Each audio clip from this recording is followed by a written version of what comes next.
Hello, everyone, and welcome back.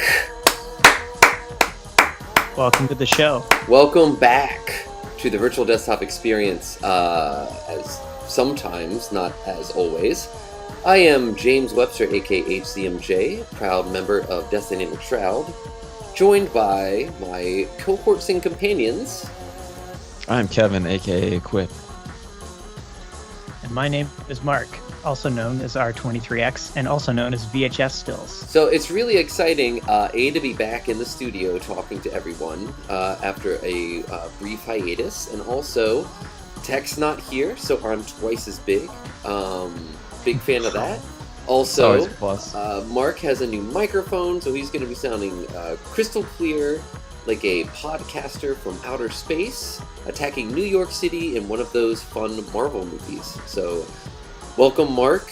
Wonderful to have your voice so crystal clear as a part of this program. Listen to Neo Gaia on Spotify, Apple Music, or wherever you get your podcasts. That's what they say on podcasts. And also, we're sponsored by Squarespace and that audiobook thing. That is correct. And some weird thing where they like send you furniture every month or something, you know, like some strange startup, you know. Oh yeah, and electric toothbrushes. Yeah. Yeah, they lock in on your personal style based on your answer to 20 questions that they ask you, and then they send you sponsored by Dude Wipes. They actually, you fill out a questionnaire and then they decorate your house for you. No, this was just, something that I feel that you might hear advertised on like a podcast, be some kind of service. That's kind of. I want to sign up for that. They dress you while you sleep. Well, folks, I'm having a bit of a rough go today. I got to be honest. So actually, you can see it on camera. I bit my lip. Oh no! Right on that little red spot. Have you bit it again since you bit it? I did. So I bit it this morning. When we were enjoying some lunch, and then I just got a shitload of pizza for dinner, and the first thing I did was put it in my mouth and right on the thing. My condolences. Just take some like fingernail clippers and just take care of it. I'm not going to do that.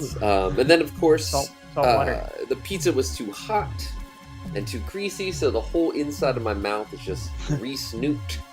Having a bad go. And I was joking about Tech not being here being a good thing, but obviously that's a bad thing. I do miss Tech. He's my real best friend, collaborator, partner, and also member of Destiny and Shroud. Tech, we're thinking about you. We're praying that you're feeling okay, and that the light of the Evan star shines upon your heart. We miss you, Tech. How many weeks has it been? I wasn't here last week.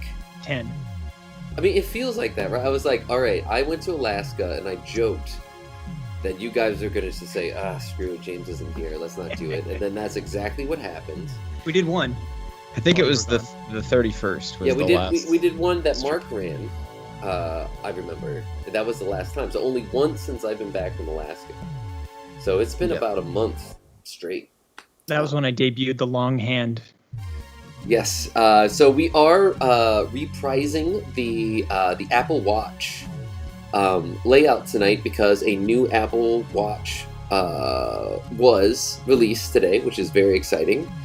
So yes, Rainy Cakes asks, and this came up the first time that we got into this discussion last time. No. All right.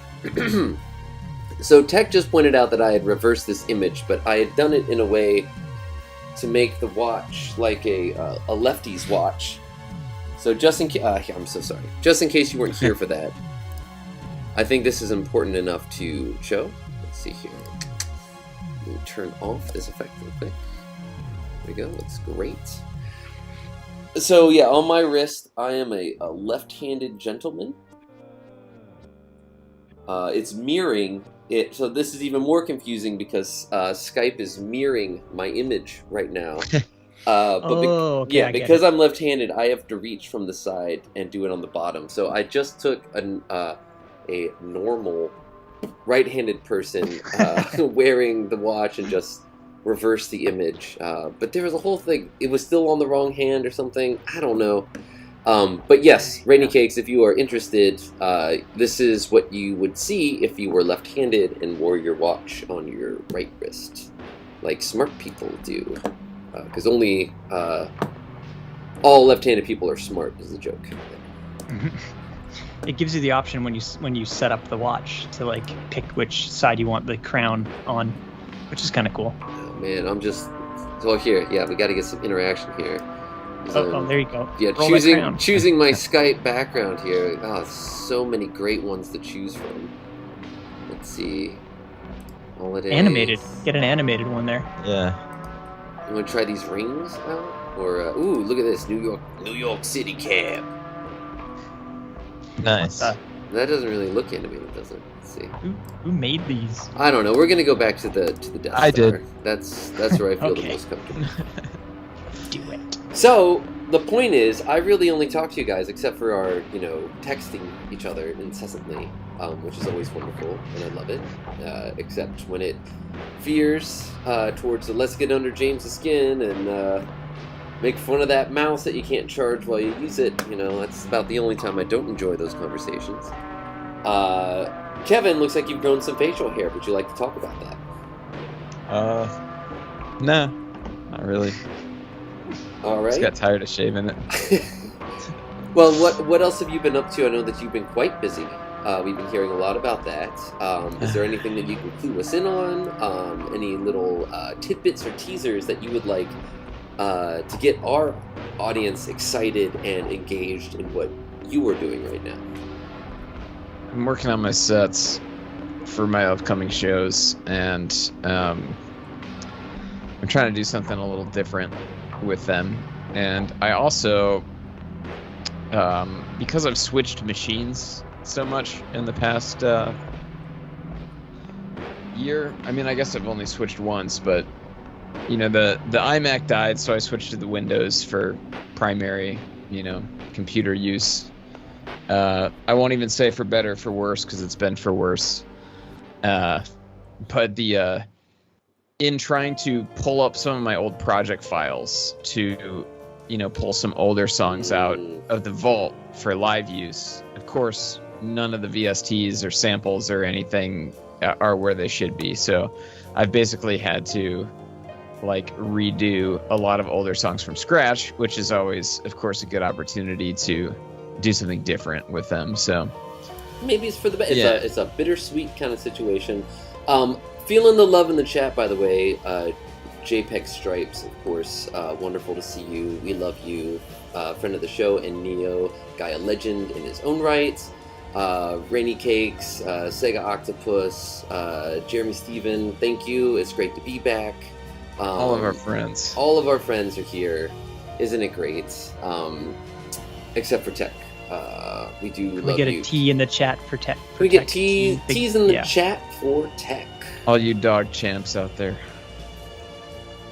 Get T's in the chat. I'm going to participate in that myself here. Seeing some T's there. On my Lots of T's. on my High now T. hilariously, outdated, outmoded, stupid iPhone 12 Pro, which is just dog shit garbage now. It's the best part of whenever Apple introduces something is because the inevitable afterbirth of that is that they have to trash the previous generation to make it sound like it fucking sucked ass compared to what's Apple coming. They're bridge burners for sure. But that's what it's all about, So you got to keep it moving forward. I will be skipping the iPhone 13, the 3x optical zoom. That's cool. I think that, we got to talk about this now. So here we are in the Apple Zone. For those that don't religiously watch the Tim Cook show, Apple announced a lot of stupid stuff and some interesting stuff. The stupid stuff includes the base model iPad has the new A15 Bionic chip inside of it, but the same body, which they tried to sell as a feature, it'll work with all your existing accessories. Isn't that great? But the real reason is they definitely want you to buy that new Mini, the new iPad Mini, which has a similar design to the Pro, just Mini. And it's definitely cool enough that Sultan was like, damn, I kind of want that, and I don't even like need it for anything. Oh my god, Kevin, you are fucking swollen. Can you just scoot back a little bit, real quick? Can we see that? Look at this guy. Ripped. So You gotta eat your green feel to vegetables. Be muscular. What does that feel like? Can you just describe it to me? It feels like never enough, because That's how I feel now. you get a pump at the gym and your muscles get engorged with blood and oxygen and water, and you look really great when you're at the gym. Feels like coming. I've seen the Arnold Schwarzenegger You've video. seen the Arnold clip, so you know. But then when you go home a couple hours later, you kind of deflate to your normal build, and you know, I'll look at pictures of like where I was in like this time last year, and I'm like, okay, this is a huge improvement, but I still don't look as big as I did a couple hours ago at the gym. So it's kind of a constant, you know, it's a forever work in progress. Just want to mention real quick, Jeremy Steven, once again bringing the quality content, saying thoughts on Mac versus Windows for music production. My answer might surprise you. It really doesn't matter what DAW you use, what computer operating system you use. You could be using an open source free DAW in FreeBSD running on a thumbstick, you know, plugged into a 5-inch micro PC. At the end of the day, if the ideas aren't good, the music is just not going to be good. And I truly, at my heart of hearts, believe that. I have made music in many operating systems. Of course, I personally prefer Mac OS. It feels good, it looks good. These 5K Retina monitors look incredible. Shit doesn't crash. You know, This is true. You know, it doesn't really make a difference because if my. I'll tell you what though, the biggest thing for me is macOS has spacebar preview, and like I can't tell you how often I just want to like scroll through some works in progress and not have to like open them up in iTunes or like Groove Media Player or like whatever bullshit. Whatever's set on default on your Windows. Yeah. So for those who don't have a Macintosh, what he's referring to is something called Quick Look. It's this wonderful macOS feature where you can be on literally any file, whether it's a folder, a movie, a picture, an audio file, whatever, and just hit the spacebar, and then without opening any applications, it instantly shows you the contents of that file, including Microsoft Word documents and stuff like that. It's really cool. So, for example, it's a blessed feature. Yeah. So, like when we're like, you know, Keith's over here and we're trying to find the perfect kick drum for some song we're working on. We're not opening some browser or VLC and dropping things in and opening applications. We're just opening the folder, hitting the space bar, and hitting the down arrow to preview every single one of these one after another. It's gotten me to use Ableton's browser more because it's got that sidebar browser, and you can actively go through and preview audio clips from the browser. Ableton's browser is insane. You can add other Ableton files to it and drop in tracks like on the fly. Well, like but like even like add a scene. Yeah, like an entire fucking scene with the entire effects it's change. Really good. It's a great way to bring some continuity to the sound of your albums if you want your band. So I'm trying to. I keep like my natural instinct is that I have to move opposite, but now that it's mirrored. And it's also kind of fun because now everyone sees what I like. This is how I think that I look because I only see myself in the mirror. So it's just kind of fun to think about. So, Mark, you have been a busy boy. A film that you helped score had its official release. I don't know if we or a larger distributed release. It's not distributed yet. It is. It has played at a few film festivals, and Let's it is pop now. into browser mode and take a look at this. Let's go full Yeah. screen ahead. It's called As Luna, the Crown of Babylon, and its trailer premiered, and it is now screening in Spain at a big industry festival there on October 7th. And So cool. Yeah, Denver of Cloud Rise Pictures, this animated feature. And, Probably the hardest working human that I've ever met. Yeah, that guy never stops. He's a friend of the show and came along for the ride on, what was that, the first Neo Gaia tour way back in the Neo day? Gaia, yeah. God. Yeah. Trailer 1, I think it would be. We can watch the trailer there. Not teaser. No, trailer spot. It would be one that's dated. Let's go ahead and use tools and look at things only from the last month. There it is, official There it is. trailer. So I'm going to go ahead That's and bad SEO there. I'll pause the music here. Let's take a look at this as a team. We're not going to get stung for copyright, though. Maybe we will. Speaking of, I just pulled up a new window for YouTube. They got audio here, Kevin. Mitsu, how much further? You're in an uncharted area of that site. Hang a left! This is our favorite Final Fantasy VII Advent. It's hard! $2.99. The director's cut? You back in the chaser I don't know. business? Is the original 2 hours and 6 minutes? Always.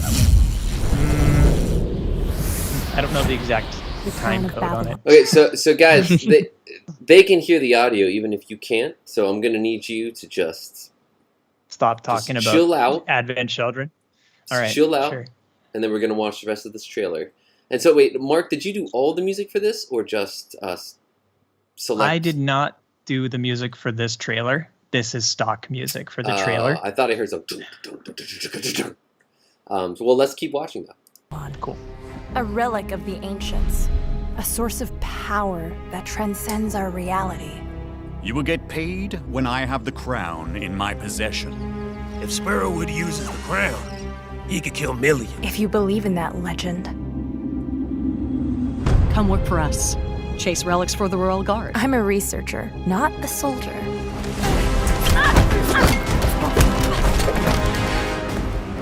She was onto something at that dig site before she was captured.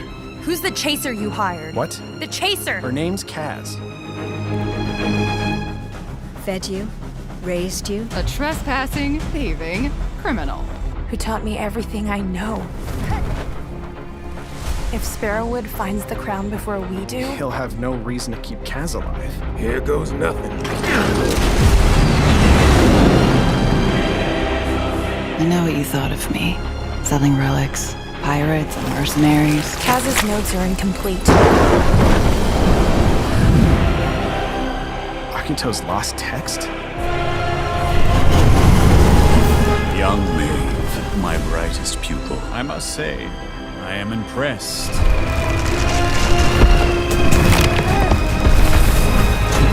Sparrowwood has the crown. What are you gonna do? Seems impossible to get rid of you. Go!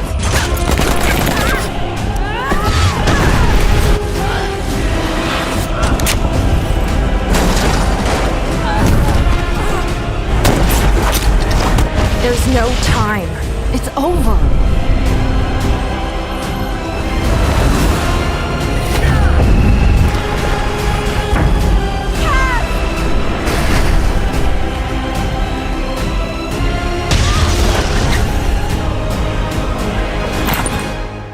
This has to be done.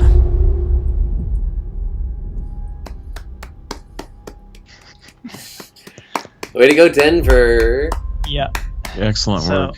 I'll just do a quick elevator pitch on this, and then we can move on. But I just keep an eye out for this movie. It's doing a festival run right now, and will be until probably early or mid 2022.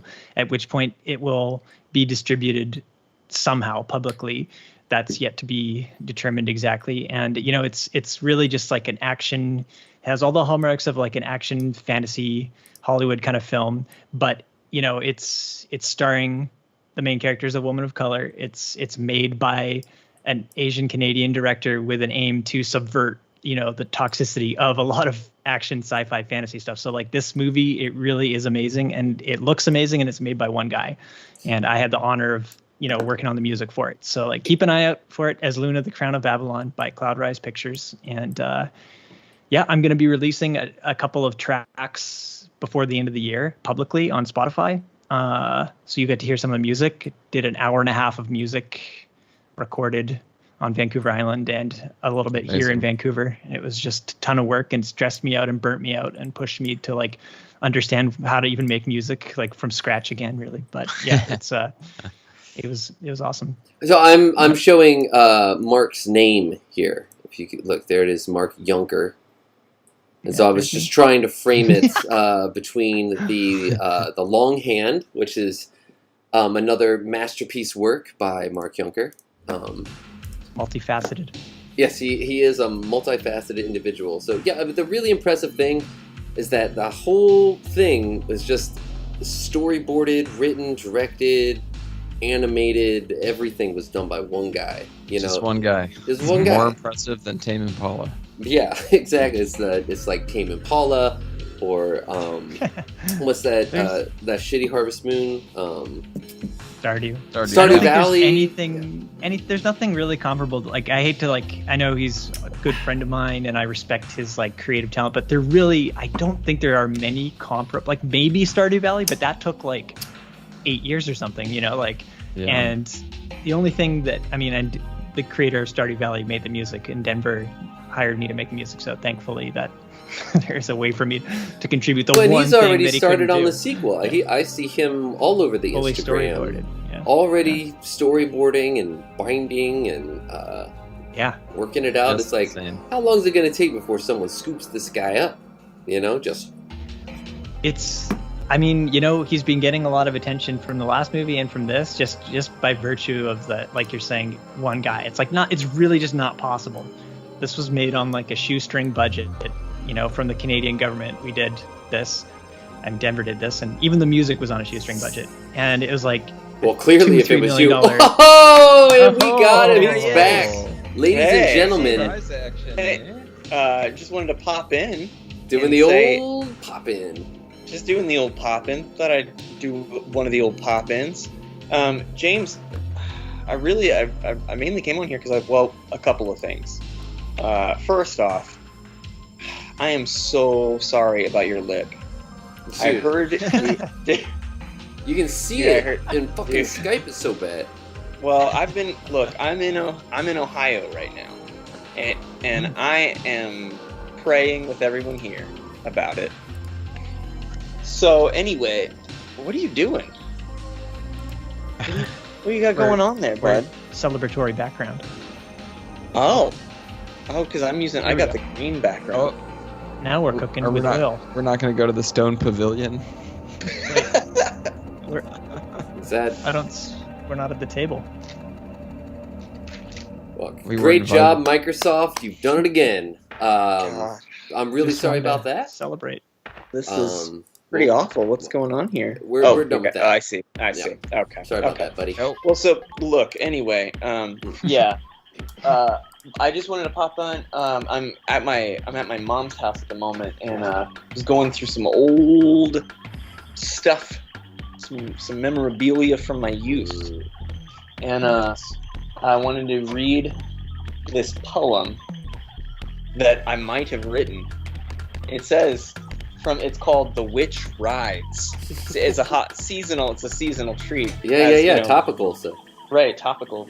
Spooky September, as they call it. Mm-hmm. So this is The Witch Rides. You can't really see it because of the green screen. Well, maybe. I don't Tech, know. I gotta say, the chat is going wild right now. That you're here. We see Tech, we love you. I see LOL. I see Big Tech, legendary all caps, exclamation points. Oh, Luxury Elite's here. Hi, Lux. It's great to see you. Thanks for joining us. Hello, everybody. I'm just making a brief appearance, but this is The Witch Rides, and I may have written this poem. It does say on the inside a note from my teacher. It says Charlie, which used to be my name. Charlie, I am very proud of your neat Halloween poem. I know you worked hard on every page. So here's my poem. The witch is on her broomstick, riding very fast. Ooh, ooh, Halloween at last. See the ghosts come floating. White against the sky. Ooh, they go floating by. The skeleton is dancing on his bony toes. Ooh, on and on he goes. Regular Dylan Thomas. Well, what can I say? And then, yeah, this is the most disturbing. The final. This is, like the last sentence of Mask of the Red Death. See the funny goblins dancing in the street, knocking, crying, trick or treat. Amazing. So that's, and then, yeah. Also, last thing here. This poem I've got, as you can see, I wrote moved by mittens, as they say, and I wrote this poem. Mittens. You put your hands in, you pull your hands out. Mittens are pockets outside of your coat. Oh shit! Wow. That was my poem. Oh, so I was like, I don't have to rhyme. Well, Tech, while we have you here, I don't want to keep you from Miss Honors, your mother. Yes.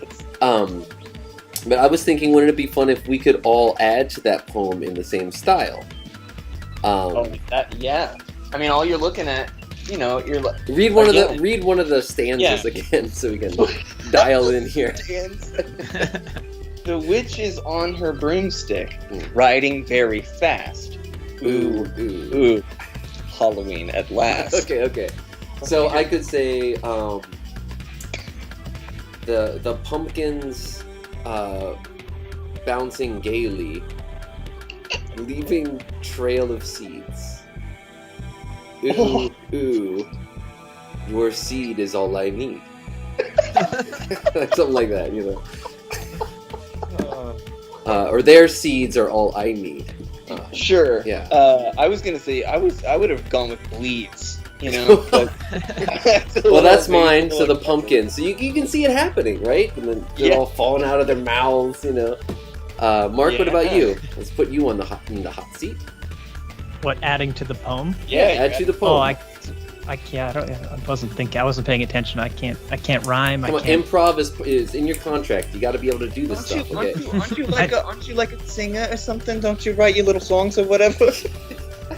It's not that kind of music, Mom. Oh.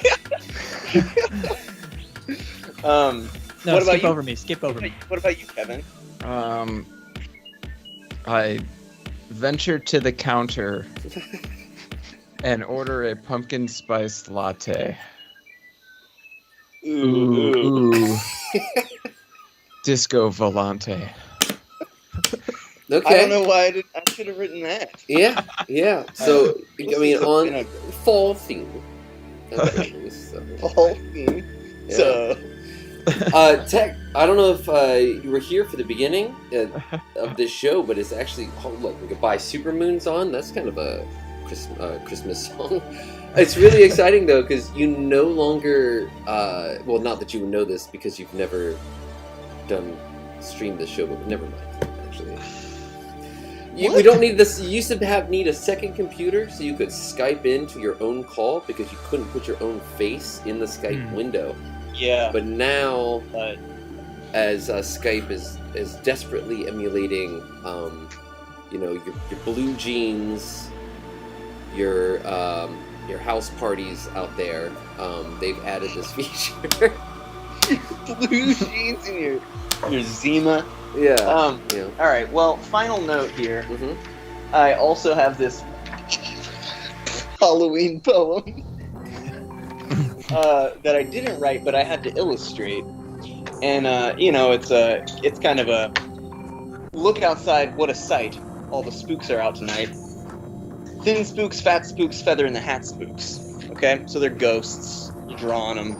You're drawing thin spooks. You're drawing fat spooks. Okay, but then it was funny as can be. Okay, funny as can be spooks. And I took, I just drew yellow ghosts for all of them. But for funny as can be, this was my. How'd you interpret that? This is how I. It's fucking absurd. So I know what my brain's doing because I did it, but so let's see if we can get. Hold on, So. Oh wow. Basically, my idea was to give them like 4 arms that came out from, well, for one of them, obviously the one on this side, this side. Yeah, and then I just drew like mathematical symbols and like I just drew like heart shapes and like circles and like the letter B in a circle. B. And then I gave that's them a like rare emoji.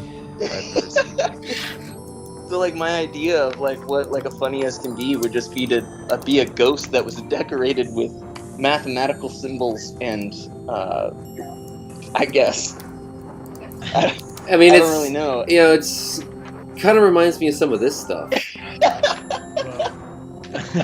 You know, it's got that kind of vibe to it. You know. Yeah. And then at the very end, I drew. It says all the spooks are out tonight, so you're supposed to draw a bunch of them. And I did that, and you can see it's pretty normal until you get to the. He had to be precisely a biblical angel, exactly. He had to be represented precisely the same as he had been presented before. It was extremely important. Otherwise, you wouldn't know what he was. You know. I get you, Tech. I see straight through you. So yeah, anyway, so those are my Halloween poems for the stream. I hope everyone enjoyed. I'm really, I love Halloween. It's just kidding. But one final note. This is it. This is really it. My mom gave me this picture of me, which I don't know how well it's going to show up, but I'm very small, wearing diapers. Oh, you a blonde baby? I was too. I was. Yeah, I had blonde hair until I was like 3. But she then told me the story from when I was this age. I spoke really well. What's changed? and I said that I was outside playing with this big guy named Blue and this little girl, this red-haired girl in a white dress, and like a little boy, and their dog. And then I said that one of them was climbing a ladder and she fell or something like that. And then my mom was like, "Oh no, is she?" Oh yeah, my mom said, "Oh no, did she die?" Something, you know, like whatever. And then apparently I just said, "Mom, they're already dead." It's just like. You were Haley Joel Osment or whatever that kid. It's like, you're already dead, Mom. Yeah. He's standing right there. Yeah. So there you go. That was Tech, you were one fucked up kid, huh? But hey, we all were. It's fine. It's fine. You know, the witch rides. Ooh, see how she rides. And with that, I hope you guys have a great rest of the show. And that's all I got. I miss all of you guys. Miss all seeing all your faces. Miss you a lot, and please send my love to your family as well. I think they're great people, and I appreciate them. All right. Well, I love all you guys, and I'll see you later. All right, bye, Tech. Okay, bye. You have to go. You can't stay. All right. I guess that answers that question. Oh.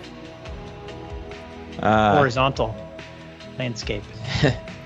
James's favorite position. Yes. Domination / puppet master. Yes, exactly. Wow. Yeah, that's. Stop, James. Stop. You're hurting me. Yes, for my imperial fortress here. That is what I like to do. Where's the chair though? I'm in it. It's just that it doesn't come up. Skype. Please, Skype. Would you say that you are the Senate? I mean, and I know I said that I'm done with Star Wars, and complete. I am done with Star Wars, but I still enjoyed all of Star Wars up to that point in which I feel it just kind of broke away, and that'll always be a part of me. And that includes how cool these windows are, and how cool the Millennium Falcon windows were. And as a kid, I had this. My parents had a laundry hamper. I used to hold it in front of my face, and we had a ranch house. So I would just run laps around the house, like watching the worlds go through this laundry hamper. Like, oh, I'm in the Millennium Falcon. And those are fun times for me. I also would pretend that my hands were spaceships that could go from this like hyperspace mode, and then their wings would open out like this and go down, and I would close one eye and just go through the house and pretend that they were in like an epic race. Sometimes I'd ride my bike behind the furniture store down the street. It had a lot of cracks in the asphalts that I used to pretend were like cities. Close one eye, get that going on. So that kind of imagination was because of Star Wars, affordable. You know, and I owe a lot to George Lucas. May he rest in peace.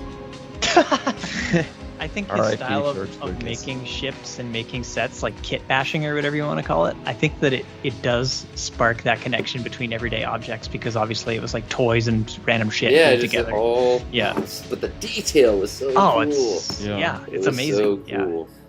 Yeah. I used to make like ship cockpit rigs in like our closet. Like draw a HUD on some cardboard and I did some cardboard shit, some pillows and stuff, and like pretend like, all right, like gearing in. There was a lot of the Muppet Babies inspired a lot of cardboard box usage and playing. I don't know if you watched the Muppet Babies, but they were always doing crazy shit with their imagination and cardboard boxes. That was a show that was like hard for me to catch as a kid. Like I could only see it if I was at my babysitter's house at a certain time. You know, there's this other show that I remember watching only at my babysitter's house, and I was never able to watch it at home because it was like, you know, in the middle of the day, and it was called Bots Masters. You guys remember that show at all? Oh, what? Bots Masters. Bots, like B-O-T? Yeah. Well, let's take a look. Let's take a look. Bots Masters. Ziv Zoolander. ZZ for short. The Bots Masters, 1993 animation. Dude. And there was these like evil robots, and he had a gang of good robots, and he was like fighting like this evil corporation. Dude, I have never even heard of this. And I was a kid when this bring it up to is just like, what are you talking about? But that dude's sick. This is cool. The theme song is like just engraved into my memory. It's pretty memorable, and I can almost sing the entire thing without having seen it for so long. But there's I recall even as a kid there being some like really like adult humor and like references to like sex and stuff. Yeah, shit used to be like weirdly that in the 90s. And the assumption was that it would just go over the heads of children, which, it did most of the time. But every now and then, later in life, you'd be like, wait a minute. Like that character there, like that like evil hot villainess. Yeah. She would like hold like sex over the other like henchmen as like. This is definitely like drawn by a horny man. Like no questions asked. Yeah.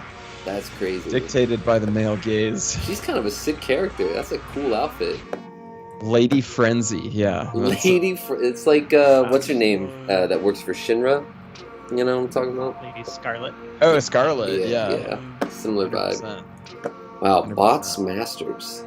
Wow. The Bots Master. Yet, James? I have not. No, I haven't had much time to play anything, unfortunately. I've been just been all over the place. Now there's so much happening next month. It's like completely bonkers. Yep. So I just got back from visiting my family in Dayton, doing some family stuff, and then I have a group of friends that like I've been bros with since like elementary school, and we just kind of like are always, we got a group chat. We're always chatting with each other, and our lives have all gone in very different directions. But for whatever reason, like these bros, like we're like bros. I think it's because we all didn't have brothers. We either had big sisters, little sisters, or were only children. So we just kind of like broed up. So every couple of years we get together and bro out. And so I went from my parents' house around Dayton, and then caught a ride up to Cleveland, and then we took the old ferry out to Kelly's Island, which is this like kind of shitty like resort island, it's like Put in Bay, but like lamer, out in the middle of Lake Erie. So I was actually pretty close to the Canadian border, which was both fun and frustrating in some ways. Why was that frustrating for you? Because I just would love to get up there, just rip out into the Northwest Territories and just never be seen again. I think you can come here now. Oh, right, but you can't come here, right? Yep. So, or something like that. It seems like it should be. It seems like it should be the opposite. Yeah. So here's Kelly's Island. It's kind of a cool shaped island. Wow. I like it.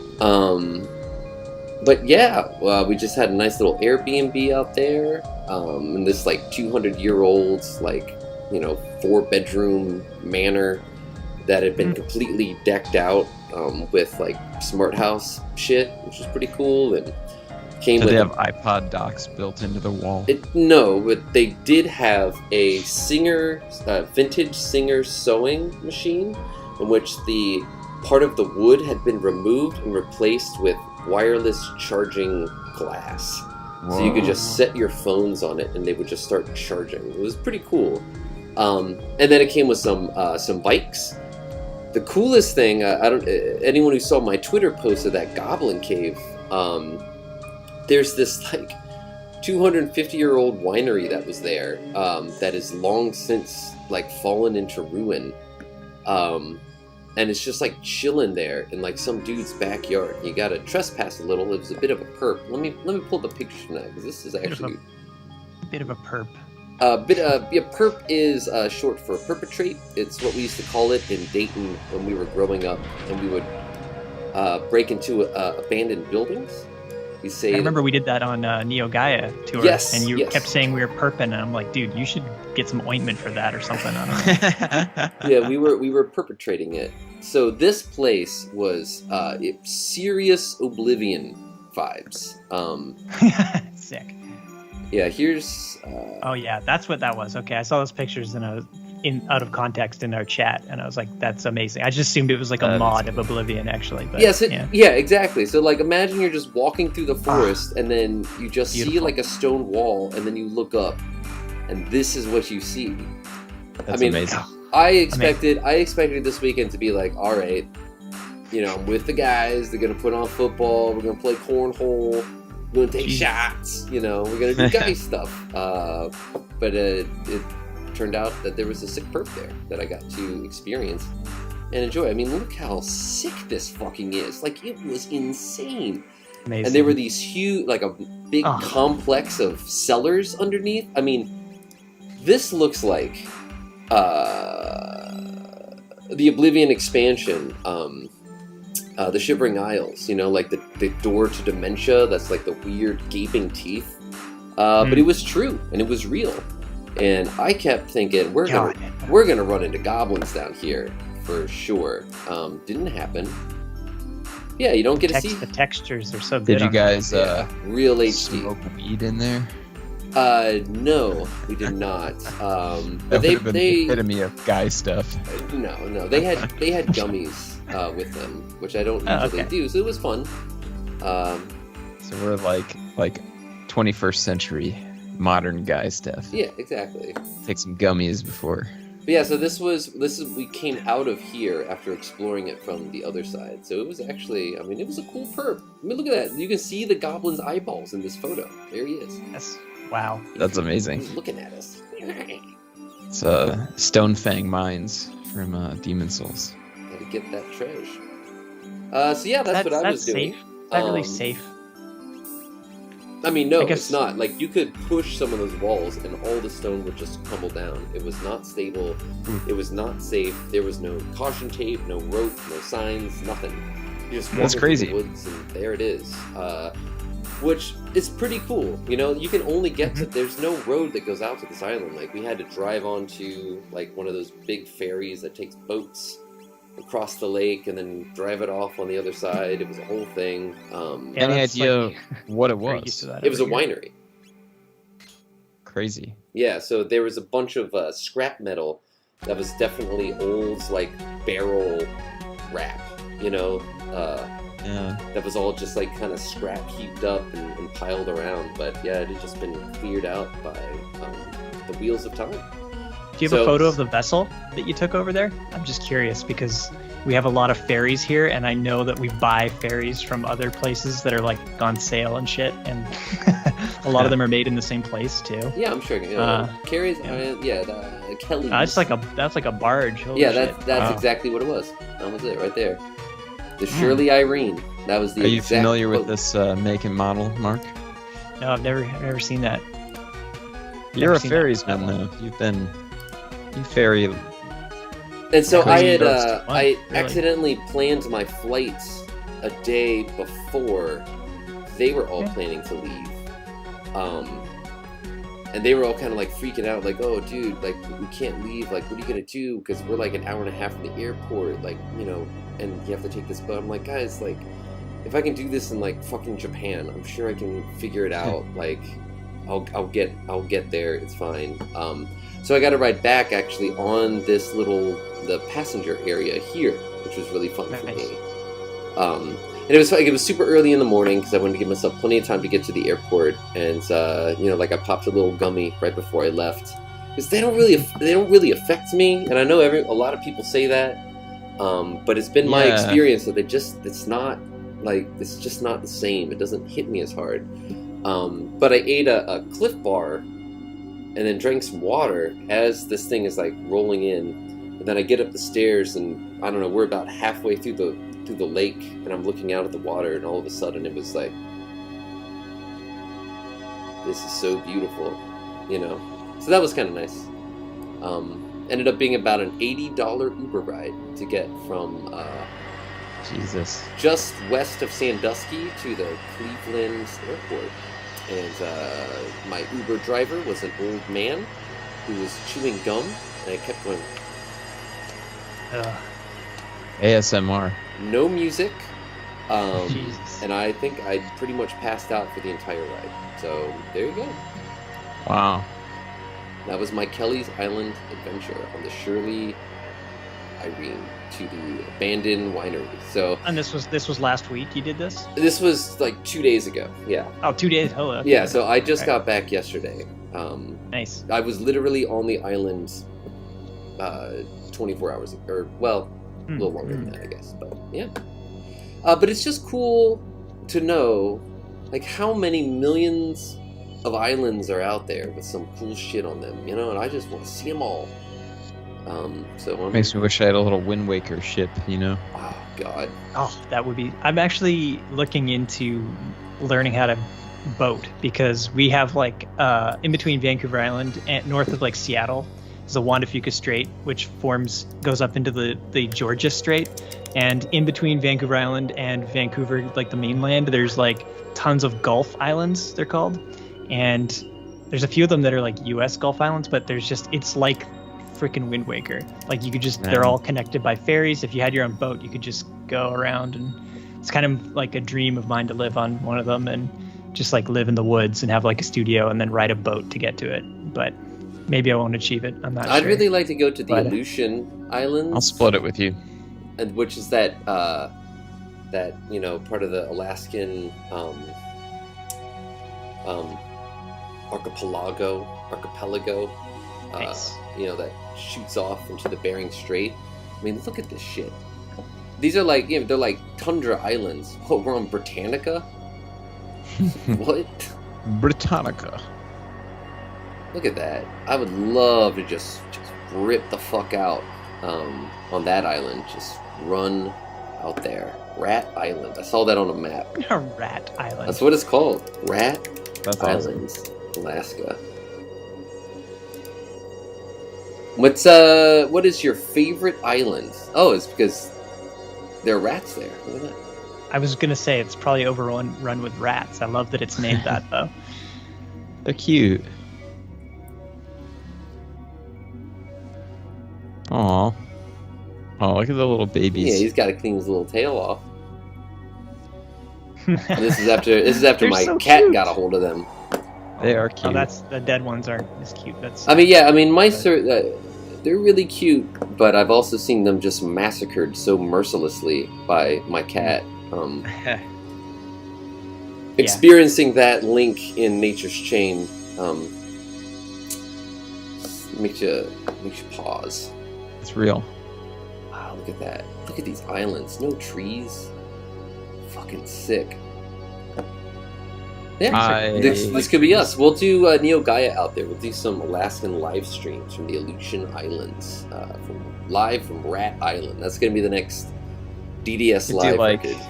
Live at Pompeii style, where there's no audience. There's no one there, man. Just crank it up. Just crank it to 11. Speaking of Death Dynamic Shroud live albums, it's also extremely important that we talk about something here.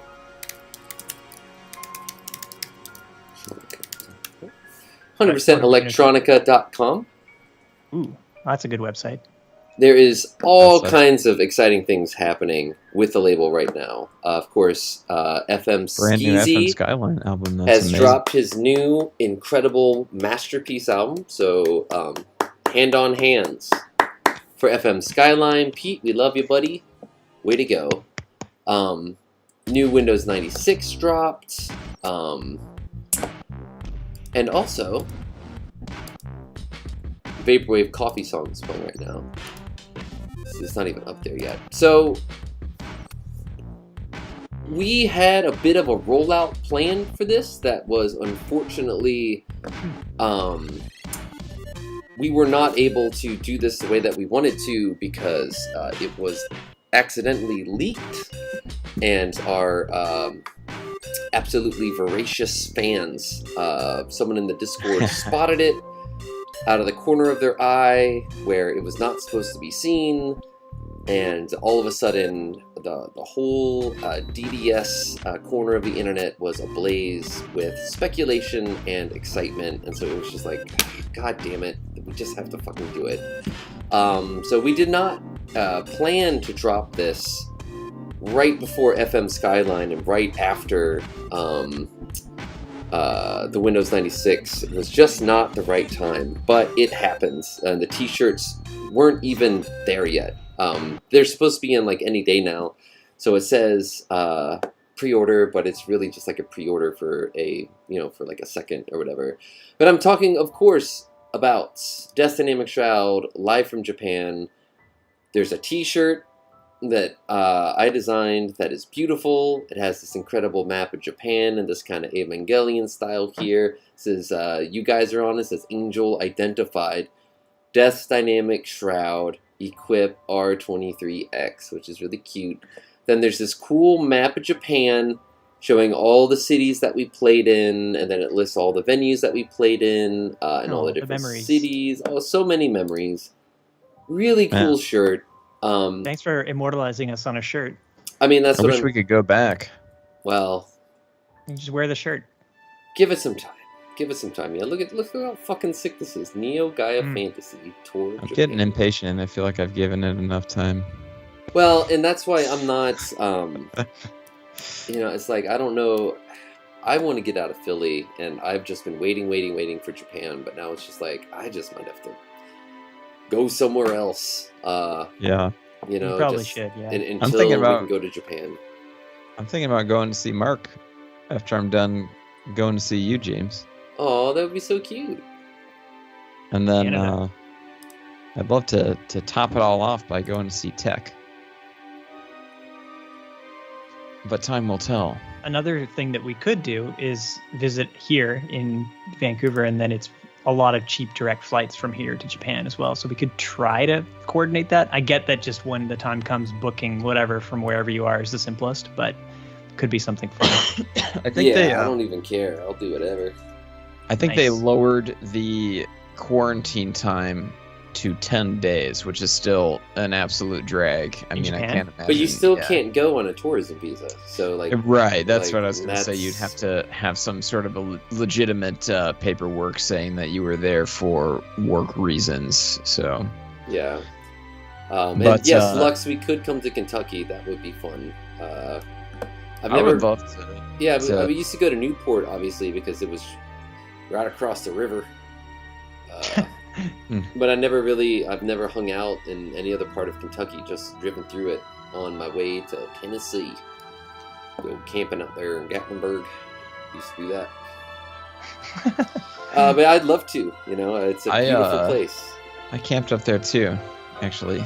Gatlinburg was our spot, man. Just head right into the Smoky Mountains. Yeah. We'd head down to Elkmont at the end of the road there. Hike about a mile in, then go off the trail to a place we call Bandit Camp. In a region, we used to draw RPG maps of the region, we used to call the region Broad Strokes. That's awesome. Because that's how you would use the flattened beer box to create airflow for your big fires in the woods. Broad Strokes.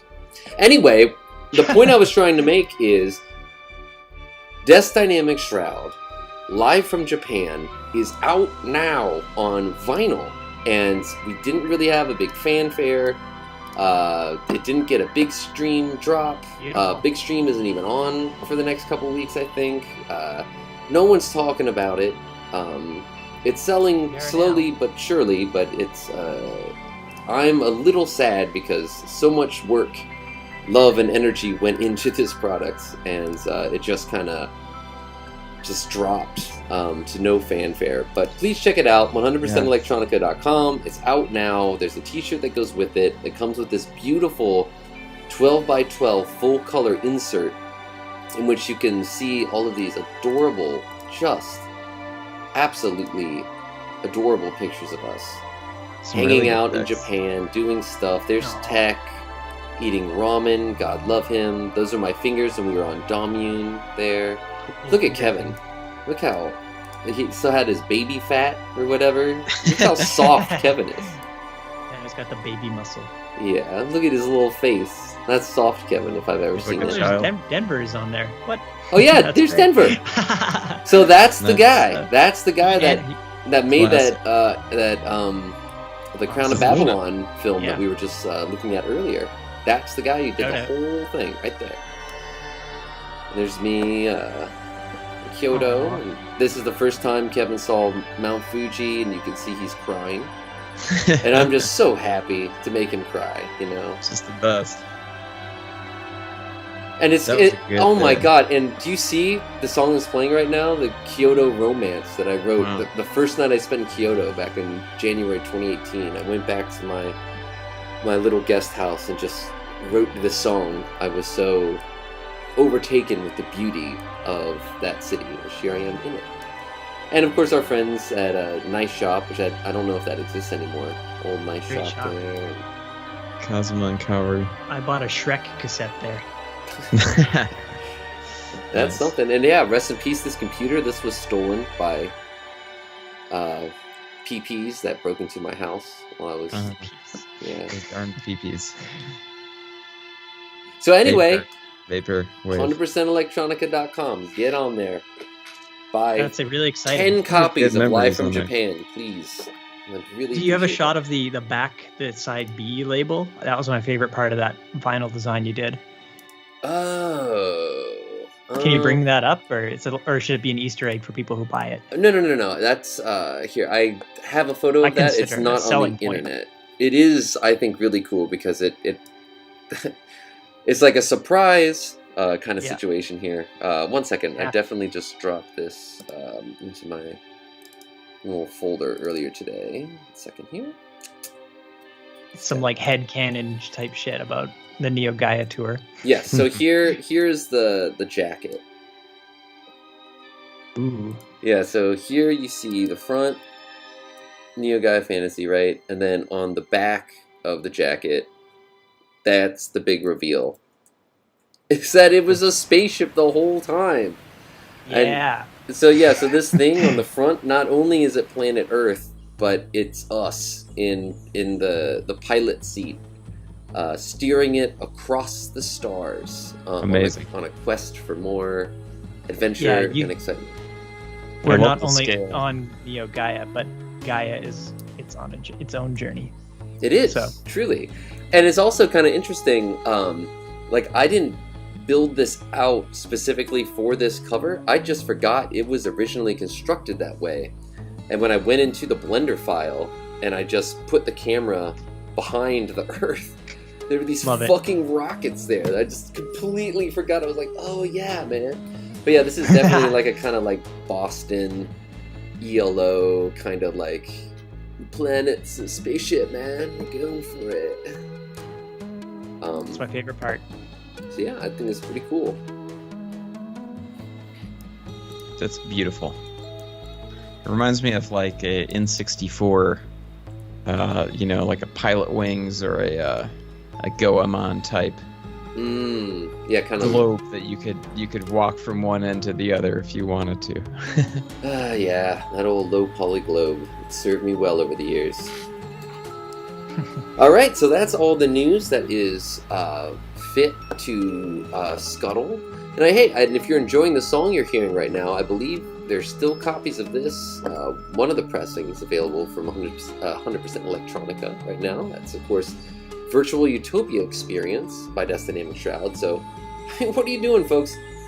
Go to 100% Electronica right now. You're already on their Twitch stream or their YouTube channel.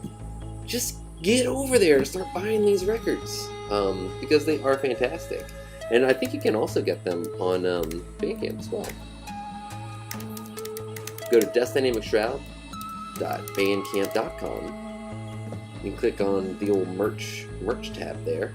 You see all this cool stuff that only our subscribers can get their hands on. But hey, look, it's right there for you. It's ready to go. And look, there's this. Sorry about that one, but this one's there. That one's there. But hey, enough of the commercial. All right? God, everyone's bookmark this site. Acting like life is a big commercial. I know, I'm tired of it. Bookmark that. Yeah, bookmark that stuff. Go out there, grab it. So, why don't we go ahead and jump into, what would happen if we had 3 watches on our wrist? That is a question I've often asked myself, and fans of the show will remember this from about 2 months ago when we debuted all this. But here we are, once again, because this is just where we ended up. I am going to have to take a quick break to get some more coffee. So please, Kevin and Mark, take it away. This is Vegan Corner with Kevin and Mark. They right now are going to share a tip with you about how an easy way to incorporate a little vegan living into your lifestyle. Kevin and Mark, take it away. Mark, I'm curious. Have you tried the... I forgot what I was going to ask you. Is it something to do with chicken nuggets? Yeah, okay. I was going to ask if you tried the Beyond Chicken. I haven't, but I tried to the other day. I wanted to have... They have it locally. Nugs with a Z or whatever. Nice. Yeah. Not the BE apostrophe F. Bef. No, I assume that they just taste like little salty, fatty, rubbery, giant eraser kind of things. You just suck on them and they taste great. Like what else? What is chicken even? I haven't had chicken for 7 years, so it doesn't taste like anything. I had the Gardein vegan chili in a can, and it's made with beef, which is BE apostrophe F, and that's their version of beef. And it smelled like dog food, and the consistency was kind of like dog food. I mean, and I was really like regretting it when I was like watching it bubble up in the pan. I was like, what the hell is this shit? And I ate it, and I gotta say it was pretty good. And I definitely thought that like my stomach would be churning by now, but it's not. So it wasn't that bad. Just wait till it's made its way through you, I suppose. But I don't know. Salt and oil can go a long way. People say that's gross, but I'm like, you know what? Or people say I can't live without cheese, but you'd be surprised what like just salty, rubbery, oily mold will do for you. Right. Very satiating. Yeah. Well, a food that I've been really excited about lately is beets, raw beets. You eat those? Yeah, I like to spiralize them. Put them on like a salad or something like that. Tell me more about the spiralization process, please. Well, I mean, or you can use there's like an adapter for like. Well, there's two different ways. We have like a. You have a like tool a specifically for this. Yeah, and then it basically is just like kind of like looks like spaghetti or something, but it's bright red beet, like rich red beet, and I don't really like beet. Like roasted beet is okay. Raw beets, I don't know. I guess like it's too thick and too tough, but if you spiralize it or just like even just shred it, honestly, it's a really good way to eat it. Like I feel like it just brightens up a salad or just any kind of mound of food. Toss it on top, and it's great. It's so good. Yeah. So well, I'm really into it because I've been, as you know, I've been going to the gym almost every day, and I noticed that a lot of pre-workout powders have beet. Like powdered beet in them, and I was curious, like what it does for your body, and I looked it up, and it increases vascularity, so it kind of opens up your blood vessels and makes it easier for the blood to deliver nutrients to your muscles. That sounds good. So I immediately, went and bought a ton of beets, and I've been eating beets every day in my smoothies for like the past 2 weeks, and I can't say that I like notice a huge difference, but I definitely like see more veins when I get a pump at the gym, and that's always exciting. I always just try to imagine, that the beets are in those veins delivering fresh, hot nutrients to all my muscles. I love it. So it's like beet extract in the powders then, or like? Yeah. So there's a it's a chemical called heme. Let me look it up. Isn't there something like to do with, maybe it's not in beets, but I've heard about it in some kind of synthetic vegan food. It's like has or maybe it's like in fake meat or something like that, but not in smoothies, probably not. Yeah, I know that a lot of those smoothies have pea protein, which and like a lot of gummies and things have pea protein in them nowadays. Yeah. And I like the texture and taste of that quite a bit. Yeah. Yeah. I've been getting a fermented pea protein by a company called Nutrasuma. That's it's really, really good. It mixes really well. I always get the unflavored stuff, but I put that in my smoothies. And fermented stuff and sprouted stuff goes also a very long way. Like sprouted tofu is super nutrient dense. So good. Yeah, and way better for you. Tastes delicious. Oh my god. Yeah, I get that. We did just talk about vegan stuff the entire time you were that's on, perfect. So. That's exactly, Yeah, you can tell because the chat is talking about completely other things. They're like... so you weren't talking about your favorite Nickelodeon OSTs? No. OST. Okay, let's catch up on the chat here. Hey Arnold. Doug. Hey Arnold, yeah. That's a classic. Who There's didn't want game, Arnold's There's a new room? game that just came out. It has a very I don't remember what it's called, but I saw a trailer for it. It looks like Hey Arnold aesthetic to it, but it's a video game. Doug? It's about a video store. I just remember some of the character themes from Doug, like Mr. Dink always had like this. But of course the beats were that was from Doug, which is sick. Oh, is that why they're talking about it? Killer Tofu. I see. That's how they got there. We were talking about beats, and then I think that's what. Oh, okay. Yeah, the led beats. that. Yeah, that was like the first time I'd ever heard of tofu as a child.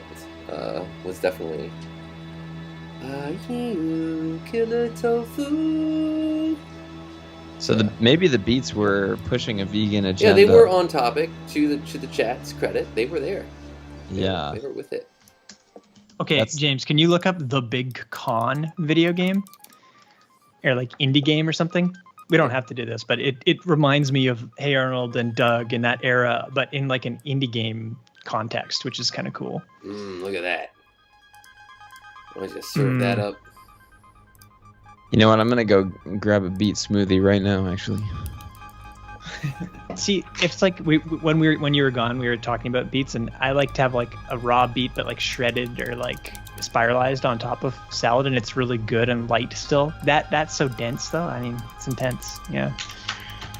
Kind of reminds me of one of these.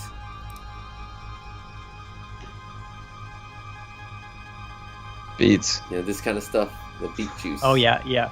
Is that what they used for fake 90s vampire blood? No, I'm just saying it's it's kind of. Man, that's Anne Rice, really? I always thought she would. I don't know. Not like that. Silk scarf wearing. Oh, there's some darkness in her eyes, though. Yeah. She's chopped up a few bodies. Good God. Possibly.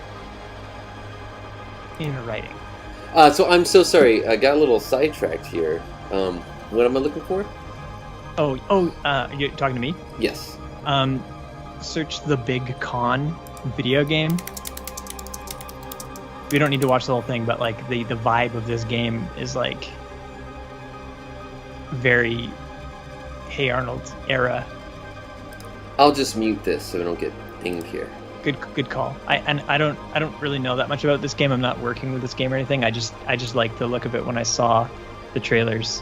Well, I just thought it was... it's a little. The characters kind of like that, and then these squiggles and stuff. That's a little. There's the jazz. See, they're referencing the '90s pretty hard here. It's kind of like Rocco's shirt from Rocco's Modern Life, but yeah, they're weird skin colors. That's it's Doug. like just, Yeah, exactly. My uncle Jeff always used to be like, "What show are you watching? Green and Purple People?" And I was Good like, one, Unc. You nailed him. You're always watching that Green and Purple People show. I didn't get it. And I was like, I guess this has shades of like Flash animation in there, I guess, but the overall broad stroke of it is definitely inspired by Hey Arnold and Doug and a lot. And Rocco's Modern Life. This show, man. I was obsessed when I was a little boy. So funny. Boy, did I think that Filbert and Heifer were just the funniest things I had ever seen. I used to draw Heifer, like try to draw him on my, like, when I was supposed to be, like, in class doing stuff. God, the colors are so good. Look how sick his shirt is. And his shoes would always squeak every single step he took. Oh, the sound on that show is so funny. Like, anytime their eyes are popping out or, like, squishing, and there's always gross, like, Nickelodeon 90s gross vibe to it. It's so good. They were Australian, right? I think they were... He was, like, kind of New Zealand-y. I think he was, like, New Zealand, Kiwi. yeah. Well, this is kind of the same to me, but yeah. That's right. They had the B-52's theme song. And Heifer was a cow that was raised by wolves. That, like, but his father was, like, fiercely protective of him. It was, like, the weirdest story, man, in retrospect. Then his hobby was jackhammering. That was, like, the big thing that he was into. He had a poster of, like, a professional jackhammerer. That was his idol. I don't remember that. Yeah, they had that kind of like 50s like mod aesthetic too. That was like vaguely popular at the end of the 80s and the early 90s. Because people our age at that time stuff, like grew up in the 50s, the same way that people our age now grew up in the 80s and 90s and looked shit up like old Nicktoons and get all nostalgic about it, That's right. Those assholes. Like that turn them into powder and blow it over their own grave. Wow. I'm talking about us here, folks, not just for the record. In case you lost the thread there, I was referring to destroying us out of pure spite.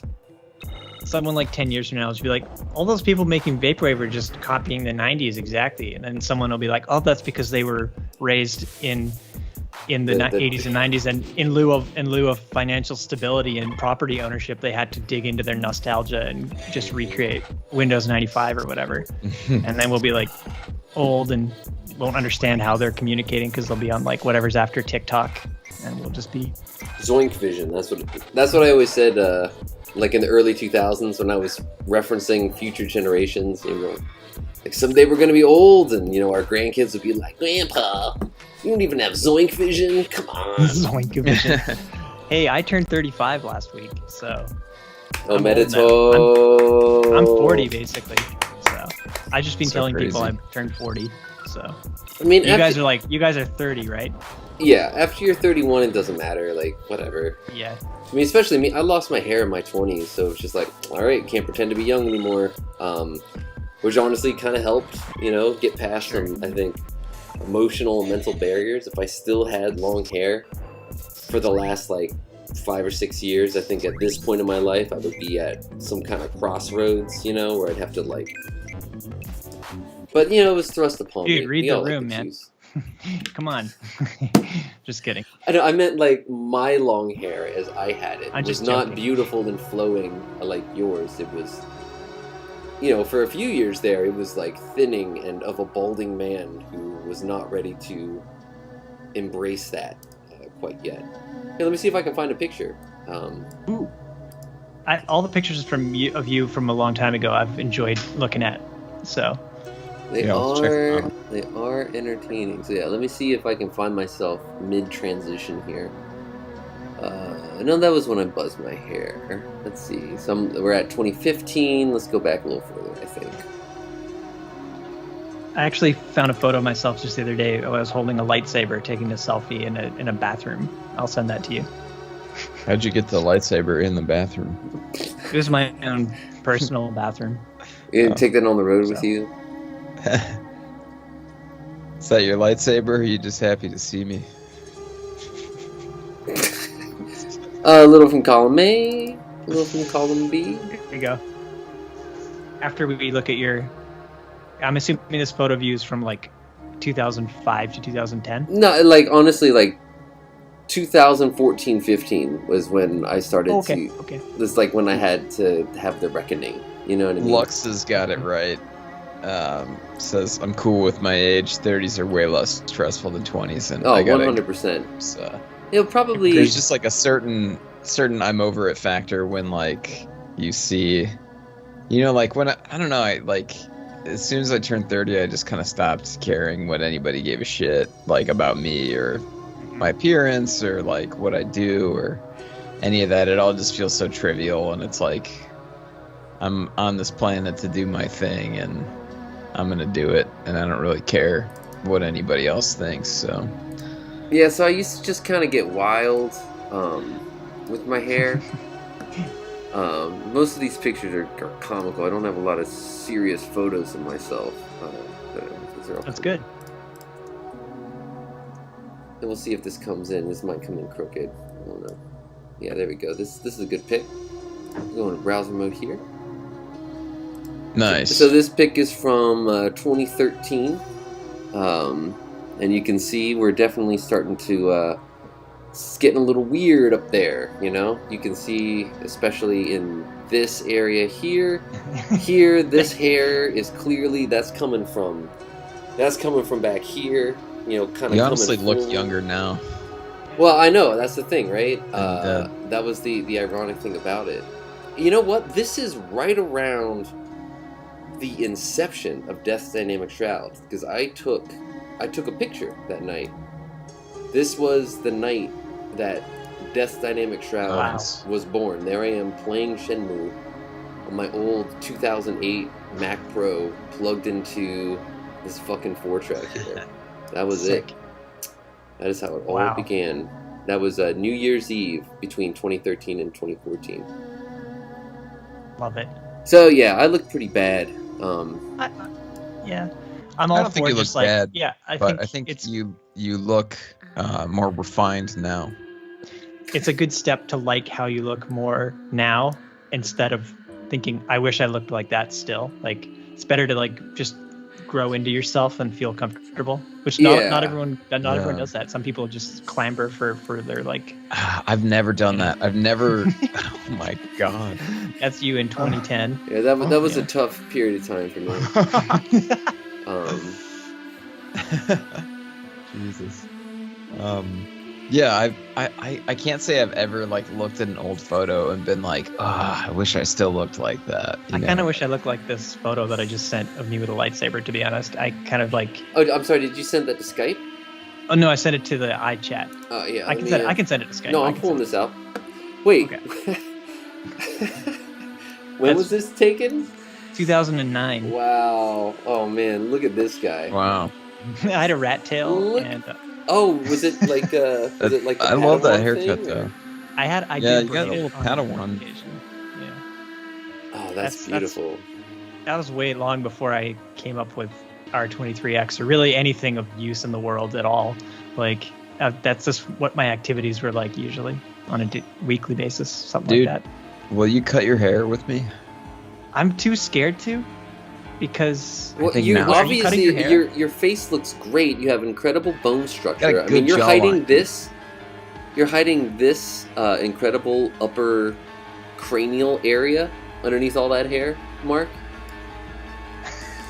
Yeah, you got a nice jawline. You got good ears. Okay, now I just feel like I'm being traded at like a. Let me see his teeth. Yeah, no, it's like... Get this boy some ivermectin. Oh, Jesus. Oh, my God. I was biking yesterday, and I saw a huge Ford F-250 or something, and it had a Canadian flag draped off the back, and it was covered in decals like ivermectin, vaccine equals death, no vaccine passport. And maybe this is commonplace in America, but it was really freaky for me to see something like that here. So I was like, shit's not common in Chicago. I feel like people are like, I haven't met any anti-vaxxers. It's a loud minority, you know. It's like all this shit when you're online, and it's like, oh my god, you know. But then once you actually go out into the world, and I have to like interact with strangers, like it's fine, you know. Just like we're all doing our best. No, this is how I chose to present myself virtually in PlayStation Home. Yeah, you look like a Brit pop star. Yeah, that was my. This was my PlayStation Home avatar. I gave very sharp features to. This was in your Union Jack phase, I can tell. Yeah, well, this was 2009 or so. I'm still in my Union Jack phase. Will always be in my Union Jack phase. I love it. Yeah, that's like do you have like recordings of you like of playthroughs or anything of that time? Like I have a smattering of screenshots. I don't know where they are now, but God, that shit was hot, man. Yeah, that shit was hot. Even when it became perfectly. Yeah, like as it became like a weird, like just full of weird, like the Red Bull space and like all these weird corporate spaces, but they were still like. Just like the mall and the movie theater and all these, you know, like conceptually it was starting from like scratch. You know what I mean? So there were still all of that sort of early virtual worlds, like what we all imagined these sorts of services would be like. What? I'll wait. Did you have that PlayStation Home shit? No, you know, I totally skipped out on. I skipped out on the generation that was like PS3 all the way up to current. To be honest, like when I got into college, I brought my PS2 from high school, but I kind of like lost interest in gaming on console, and I mostly just played like DS, and I never had a PS3. I never had a PS4, and it wasn't until I started working at Reckless that I even got like a 3DS, and then I started to buy like, you know, like I bought a Wii and I was like playing catch up with that whole gen. And a friend of mine like traded me, like I bought a nice pair of headphones from Amazon. They sent me 2, and I traded to my friend for an Xbox 360. But like I just used it to like stream, 720p AVIs to my tube TV. And, like, as you did, watch movies on it. I never like really played that much. So I mean, just look how perfect. I love it. Look how new world this shit is. Look how like proto vapor. They were creating these like cool 90s mall spaces with like PS3 graphics, but still like it was so beautiful because it's like, okay, this is the virtual world. You can do whatever you want, but they chose to like ground it in like real life, like architectural, like there are these support beams holding up this element here. Shop will be. What? The text. Although you saw capitalism at work. You saw in this photo here, I was wearing a oh god, what was that fucking game? There's some game where you were like a poser, like a, like the wooden poser dudes that you like draw. That you like a reference model. Yeah. It was it was some fucking indie game where you had to control one of those and do things. I don't know. It's always an indie game. Regardless, it was available as an arcade machine in the bowling alley, so you could in the game go to the virtual bowling alley and then play the game in the game, which was already done with Animal Crossing before that, but it was still fucking cool. Anyway, to promote it, and Shenmue. yes. You can play that in the game too? No. No, you could play Shenmue. So you could play Hang On inside of Shenmue, inside of no. Dude, that would have been great. Wow. Yeah. And so you could play Sackboy. Well, to help promote it, they gave away this outfit that it was just plain white like that. And I'll never forget being in the mall. Someone made fun of me for wearing quote free clothes. Wow. Oh my god. Because I was wearing like the promotional stuff. It's like nice free clothes. I'm like, whoa. They drank the Kool-Aid already. Dissertation in classism in PlayStation Home. Yeah, so I just ran back to my little Harborside home here. Where I had the... You have to buy property in it? Like in Final Fantasy? Yes, you did. But I forget if you had to spend real life money on that, or if there was some other way to unlock it. I don't know. Jeez. I mean, they were sterilizing. They were creating a sterile, corporate-controlled Second Life. Like, that was the thesis of PlayStation Home. Because Second Life was just fucking anarchy. It was an impenetrable labyrinth of horse shit that no everyman could ever be expected to just log in and navigate. You'd had to be I want that on a cross-stitch. Turns out everyone was just renting it all along because Sony pulled the plug, and where's your DLC clothes now? I bet you. I bet you there has to be a video of that. Those are some of my the most heartbreaking videos that exist on the internet. Are those final moments of an MMORPG? I've examined this topic several times throughout my artistic career here. Let's see. Server shutdown. That's right. Screenshot folder. PlayStation Home final moments. The final 30 minutes. Wow. Yeah. So you could just be like in the space and then it just disconnects you and yeah. So it looks like he's gone to some of the various spaces here. There was a Star Wars cantina, which was cool. We used to hang out there. Check your email at Galaxy's Edge. But it's just no one will ever come here ever again. No one will come to this fountain. No one will walk across this grass. It's just like it's been. This honestly looks like the first city in Lightning Returns. I mean, same era, kind of. Yeah. That game is so funny. The first time I started it up, I was just like, what is this? Like, they put you in a city, and it's like, looks like a little bit too medieval and it looks like dog shit.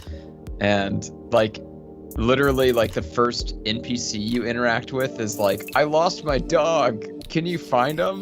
And then it's like, quest accepted. And I was just like, get out of here. Like, what's going on in this game? And now I'm hooked. I love it. I've done all the side quests. And do you seriously just stay here the whole time? This is like the worst. This is the one I remember. I remember watching this one back in the day. LOL, sad, pool, any moment, stay metal, goodbye all. Everyone crying. What happened? Aw. I only remember So the sad. balls, really, like when I played it. I played Look it how very sick little. this is here. Poof, any minute. Look, everyone's dancing over here.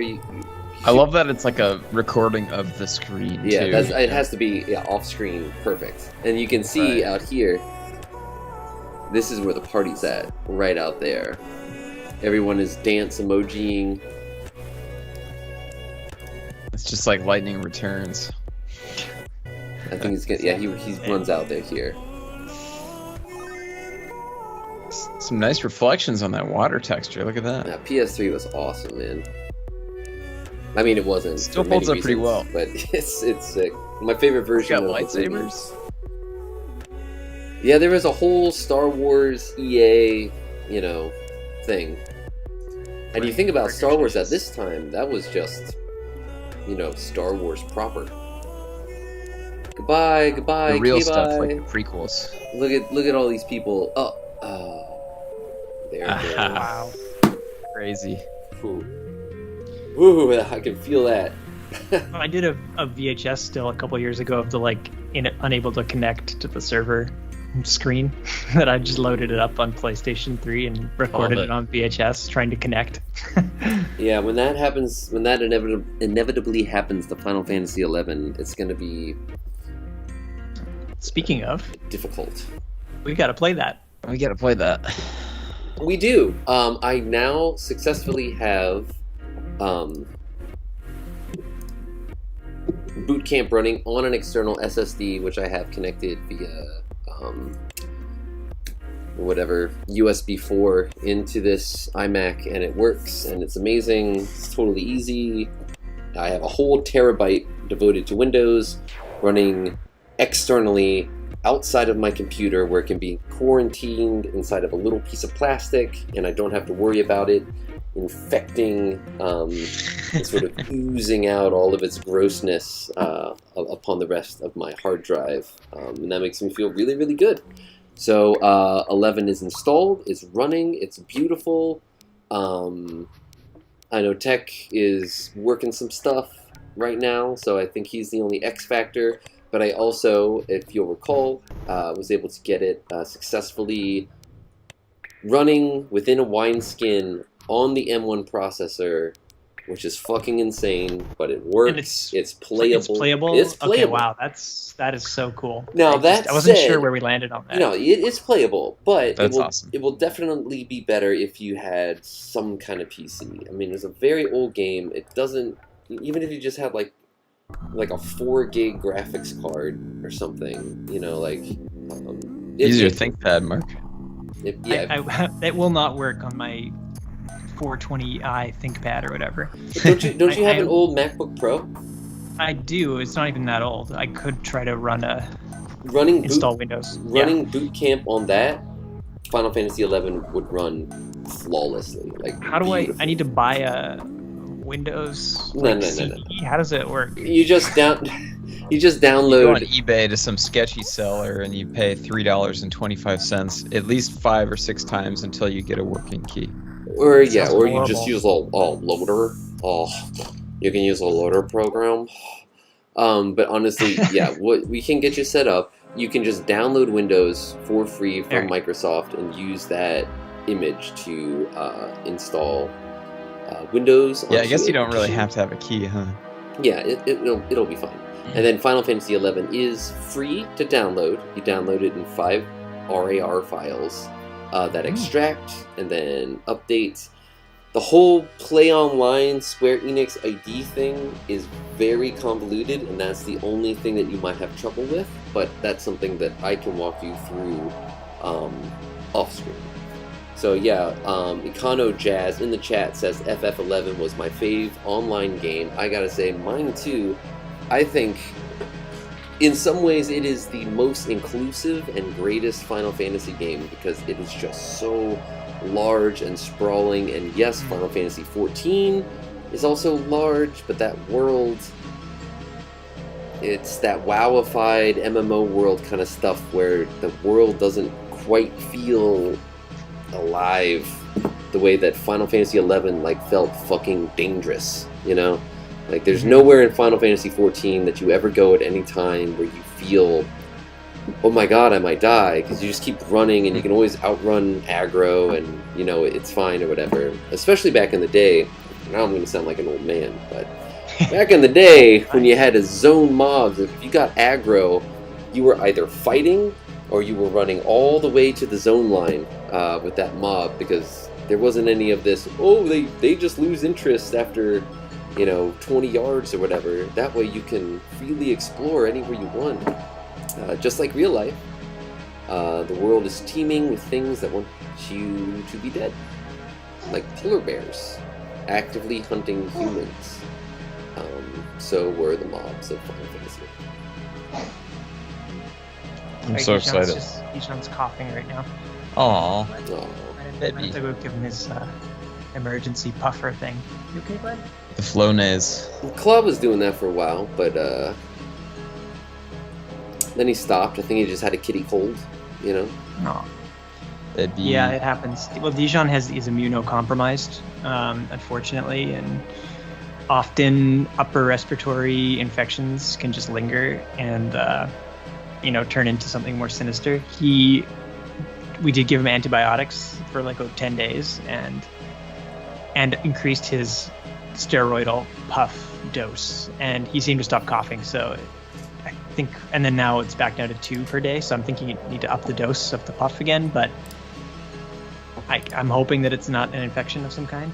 I think I need to upgrade the dose on my puffs, you know what I'm saying?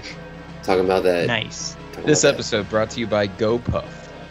Snack delivery at 2 a.m. when you really need it. Oh yeah, that's really just sort of that shit's Amazon, GoPuff, Uber Eats. Man, that is just really kind of just making us all rotten, isn't it? It's just the most rotten shit. We're all just gonna we're heading the way of Wall-E. We're just gonna be sitting in our floating chairs, just having that shit just injected right into our veins. You know, just a big screen in front of our face as we, you know, even if we're lovable and really kind, you know. They'll just be Disney, ironically enough. So Wall-E was a Disney Pixar film. So, one to think about. Sad but true. So I guess we can't do the playlist tonight either, can we? Shit. We can't do anything without tech. Well, I think that we've done all right for ourselves. Let's take a step back real quick. Let's take a step back. At this post-industrial wasteland song that Tech wrote about our hometown of Dayton, Ohio is playing right now. Oh, yeah, this is great. All this great PlayStation Home history going on. You could play it on Vita? No. I don't think so. They just had a picture of a Vita. Oh, I see. Wait, no, it says right there, play on Vita system. Wow. Damn. That's cool. Oh, PlayStation Home Arcade was on Vita. So the arcade games that were available. Yeah, let's play Asteroids and Frogger again. That's what the world needs. Man, Vita is just the sickest handheld. It still just feels like a premium product in your hands. Except for the touch trigger things, man. Those the touch triggers can go to hell, and I'm not on board with those little analog nubs. They're like kind of serviceable, but like any sort of real, you know, like you can't really play like a twin stick, you know, first person shooter. Yeah, sure. Which sucks because it's not made for that. The streaming from PS4 worked so well You know, like I remember like playing No Man's Sky and like Destiny 2. It was like, wow, this streaming is solid. I can do this. But then it's like, oh, I can't actually, because it's impossible to fire the gun, look, or move because of these controls, and that makes they were it just showing off. Yeah. Lux says, I still have my ex's Sony Xperia Play. I just, for whatever logic-defying reason, I want one of those so bad. The what? You have a problem. It's I do have a problem. You guys know this, but it's a Sony handheld phone. Oh shit! I remember like this thing. PSP Go. We gotta do one of those on the show. But it runs. It's got the same like native Sony PlayStation emulator that was on like the Vita and stuff. So it natively runs PS1 games. That is sick. Lux, Okay, you are so cool. You should get that. Yeah, that's awesome. But yeah, it's a phone, so it's like a phone that plays PS1 games. Does it play UMDs as well? No physicals. How does it charge? It's super easy to crack. There's like a MVG video where mistakes were made. This kind of looks like Apple Arcade here. It's like 20 years of these fucking handheld devices with fucking dumbass arcade racers that no one wants to play being shown as the killer app. It's like, all right, I get it. Fisheye lens, cartoony cars, no one cares. Yeah. If it ain't F-Zero or Wipeout. Children who don't know better must care. As I was saying earlier, let's end the episode where we began it, and that is with the Apple chatter, because there are a few things that we need to talk about here, and what better place to do it than let's come out of the walls here. Whoa! I'm getting motion sickness with the hands. Spin the wheel, and there it is. The Steve Jobs Theater. Now watch out, we got snipers on the roof, and in we go. Welcome. Get ready. Oh! Man. Oh. Boom goes the dynamite. Once again, we find ourselves in the secret Apple lab that they keep hidden underneath the Steve Jobs Theater, where they here we see Tim Cook doing that reminds me. Did the Apple Watch come out while Steve Jobs was still alive? No. It was introduced by John Ives and Tim Cook. Okay, that's what I thought, but it was his it was kind of his last big idea. The same way that Final Fantasy XI was like Hironobu Sakaguchi's last big idea, but he was not around to see it actually happen. But it still can be traced back to the origins of Final Fantasy, the same way that the Apple Watch can be traced back to the origins of whatever. So let me just open Chrome here. Let's take a look. I honestly zoned out when I was watching the Apple talk. So the big reveal was the iPhone 13. And it looks the same. It does. It looks just like this. It's got 6 more cameras on there. No, it's not even there. So only the Pro has the 3 cameras. The regular one just has the 2, as you can see here. But yeah, it's just like the iPhone 12, except it's a little heavier. Oh, they got an OLED on there now. God damn it! Yeah, it does have a beautiful, bright OLED display. Still not USB-C, but I think that's some kind of like waterproofing issue. This is not waterproof. Which I get, but it's also like, oh god, if only I could just have one just get port rid of it. Everything. They might just have no port. Well, and that's where everything's heading, and that's the big misunderstood. It's like they took away the headphone jack, not because they want you to buy Thunderbolt earbuds, like they want you to buy AirPods. And honestly, now that I have the AirPod Pros, it's like, God, I cannot believe I plugged a cord into something that was in my pocket. Like, that really sucked. These always get caught on the doorknob. yanked out That's of like your ear. Murphy's Law. It's Oh, like if you're man. wearing headphones and you walk past a doorknob, it doesn't matter if you're like 5 feet from that doorknob. That is hell. It will snag and just Hell is just ear yank you out of your musical yanked out of fantasy. your ear all the fucking time. But honestly, like, so yeah, like Lux said, I just want a really good camera. Well, I mean, there's no denying that the Apple camera software and hardware is incredible. The new one has the biggest light sensor ever on a phone. Whatever. I'm not gonna make it some big Apple ad. I really don't care about the 13, honestly. But there's no denying. Like, I want to get the smaller iPhone, but it's time for me to upgrade probably in like 2 generations or whatever. A mini? I want a mini. I only got this because I really wanted the good camera, but it's like I would just get one of these and just use it as a fucking digital camera, like as a video camera, as a regular camera. It is just insane what you can do with these things. It's time for me to upgrade my 7 Plus. Probably. Although I was talking online about how it still works pretty well.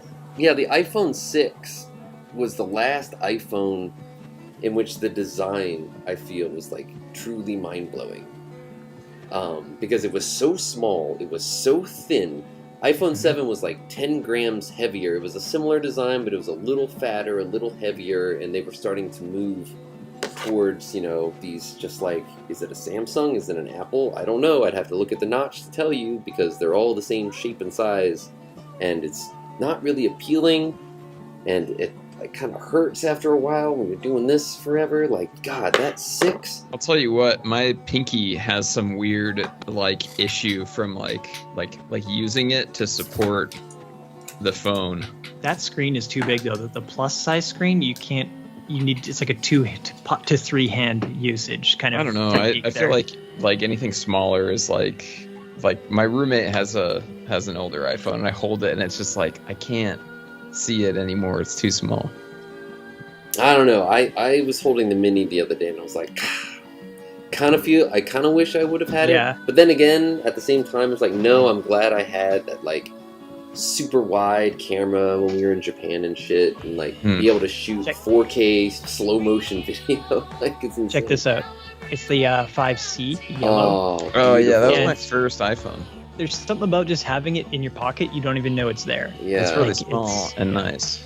That was like a selling point at one point. Exactly. That's what I'm saying. Yeah. That's what I'm saying. It's the frog in the boiling water. They've just been adding grams and grams and grams. And now, you know, the 12 Pro is so heavy, and these 13s are even heavier, like 10 to 14 grams heavier. Well, that'll be the next like big thing they sell you on, is that they'll have a small phone again, and it'll weigh like nothing. But they came out with the small phone, and it was so small that there was the big, you know, propaganda Bengate wave, which was all total bullshit. Like, oh, this is so thin that it bends in your pocket if it's hot outside. It's like, oh my God, all these videos of people bending phones. Like, what the fuck was going on with that shit? And it's like, and as a reaction to all of that, it's like, whoa, we have to, you know, we can't go thin anymore because, you know, our brand has been tainted by this unbox theory motherfucker with his stupid hats and his stupid white. God, I hate that guy. Yeah, he sucks. When the Fold came out, he was just like, oh man, Galaxy, this is the most incredible experience I have ever had with a phone. This is my everyday phone. I gotta tell you, this is my everyday. And I'm like, dude, you just got famous for bending iPhones, and you're gonna stand there with your Galaxy Fold and just fold your phone all day long. I will say the new Folds are pretty sick though. I saw one at Best Buy, and it was like the ones that flip like this. Like, have you seen that? Like, if I could stomach Google's operating system. The ones that look like a DS, kind of? Yeah, they look like SPs. Yeah, I saw somebody with one of those, and I thought it looked kind of cool. It's cool, because you can flip it closed like the old days. Like, I really do, like, miss that activity. GBA SP. And there's definitely, like, a weird, like, little hump in the screen, but, like, when there's light coming through it, you don't really notice. Like, it actually is a pretty impressive device.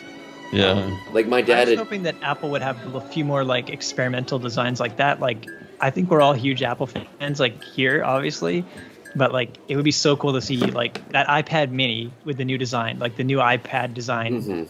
Is amazing. It's just like a perfect design object. I almost bought one today. I was like, wait, what are you fucking doing? Like, don't buy that, dude. It's like a future tablet kind of thing. It's like really something cool. from a movie. But if they did that with a flip thing or like some products in between, they just seem to like really give you the slow drip. And I understand why. It's the safest bet. So and calculated. It makes money, but when they showed the new iPhone, I was just like, fucking snooze fest. Like, I'm sure the camera's incredible and I'm sure that it has all sorts of great new amazing features, but wow, it is identical to the 12. I have a 10. Every phone up until the 11 Pro has looked like exactly like a 10 to me. They to be honest, like I stopped watching Apple keynotes like a long time ago, and they all look the same to me. I couldn't tell you the difference between Apple Watch Series 1 and a Series 7, or a original iPad and the new iPad. They all look the same. Well, the new iPad's cool because it's like a small version of the iPad Pro,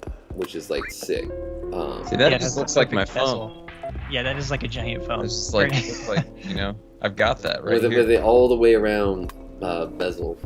The phone should look like that. It shouldn't have a notch anymore. I'm sorry to be that angry notch guy, but it just doesn't need to have that. Why? I don't know if it's like a brand identity thing or just like a... I don't know. But like, we can just leave it on there and people still keep fucking buying this bullshit. Like, tell you what I almost bought was one of those little like first gen clip-on iPod shuffles. They had them at the thrift store. You get like put here when you're and it was like it's like $10, yeah. And like those. What I want is I want a kind of a disposable music player to listen to music in the sauna.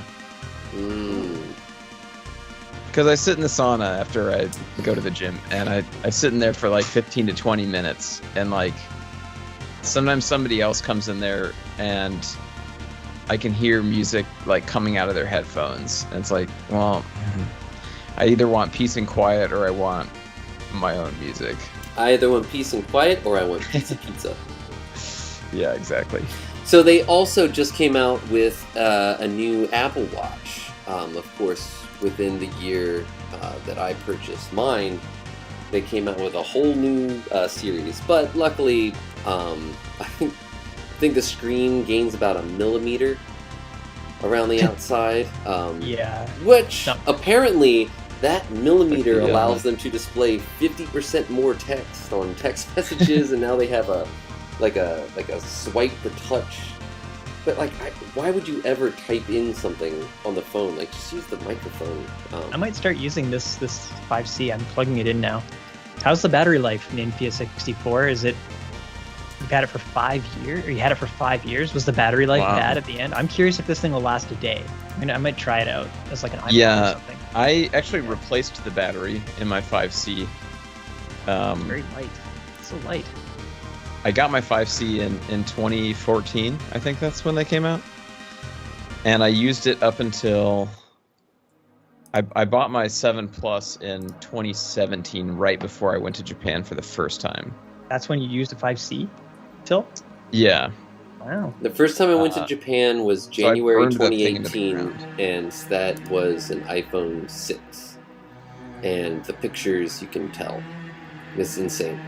Yeah, the jump from the 6 to the 7 camera, I remember being fairly profound. Yeah, like I had to like rely on the DSLR, but now like when I went to Alaska, like my iPhone pictures, except for when I'm trying to get like wildlife or something, it's like the landscapes, like they look better on here because the software is insanely compositing every picture that you take, like breaking it down into multiple layers and adjusting brightness, contrast, saturation, warmth for each.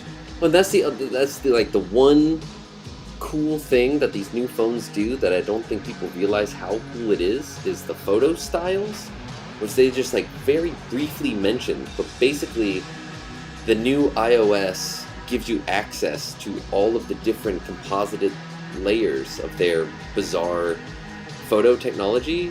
And allows you to like actually adjust and customize.